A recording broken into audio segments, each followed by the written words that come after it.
Basically, this is an evangelistic movement on the left, and that's what's happening. It's indoctrination. I mean, they are proselytizing to the next generation. And what we're discovering as parents and conservatives is, wait a second, education really is evangelism. So if you don't control education, you cannot control the future. And Stalin knew that, Mao knew that, right? Hitler knew that. We have to get that back for conservative values. Yeah, you heard the man mention Stalin and Hitler. And again, this was at the Faith and Freedom Coalition event. And this guy, Ryan, is a representative from the Liberty University. And these people are dangerous. They are openly borrowing from dictators, the playbook, without fear, a contradiction, without fear that they will be checked in any way. They're actually openly advocating for destroying education. They are book burning in the 21st century. And let's take a little trip down memory lane, should we? So that we can all collectively understand why what Ryan said is so dangerous. After Hitler seized power in January 1933, on May 10th, of the same year, tens of thousands of books were burned in more than 20 cities in Germany. Most were works by Jewish authors, but books of political dissidents were also burned. Numerous writers were forced to go into exile, while many of those who stayed in Germany were imprisoned or murdered. Further, the Nazis replaced the Weimar Republic's once vibrant culture with Nazi propaganda and carefully tailored concept of what they wanted German culture to be. And this is how the GOP is operating in real time in the 21st century, especially on the state level of government.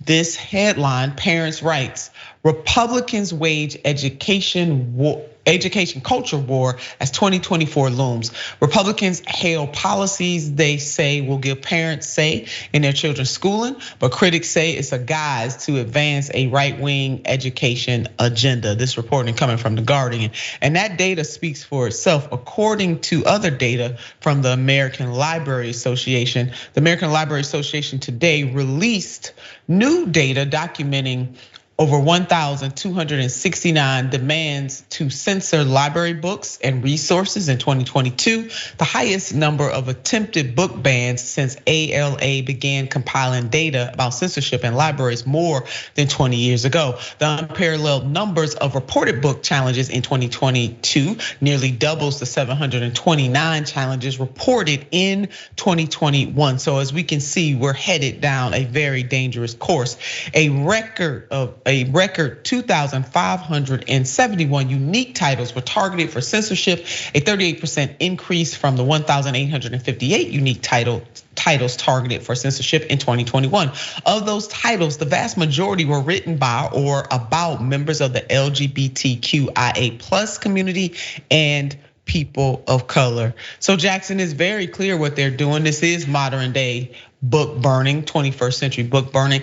And the sad part about it is that so many of these people have been duped to believe that parents already have a say. I mean, parents can go up to schools right now as they please and have conversations, their school board member meetings, etc. So it's not like parents are helpless the way that the GOP, the current right-wing rapid GOP wants people to think. And I think, this really just highlights the fact that people in this camp just don't accept or agree with the idea of the United States. We know that the United States hasn't adhered to what the idea is supposed to be in terms of liberty, justice, people coming together, being the melting pot of the world, what have you, but they don't accept it. And the only way that their vision really can come to fruition is if some type of secession happens, which, there's really not enough support for them at the end of the day. Nonetheless, they are causing a lot of collateral damage as they're basically just throwing fits and temper tantrums because there's diversity in the world, which isn't new. So it's not as if like this country all of a sudden became multicultural. This country's been multicultural since before anyone alive today was alive today.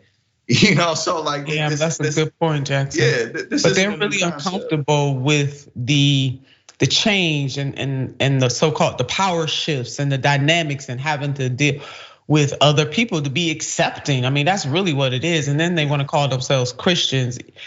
I mean, again, what would Jesus do? He would not be doing what they are doing today. This is really, really sad, and it's tragic, sad, tragic, and dangerous all at the same time. We cannot sleep on these folks because the rhetoric that they're pushing.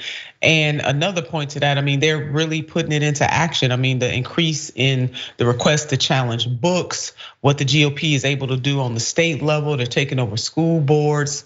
People better get a clue real quick. The United States is going backwards.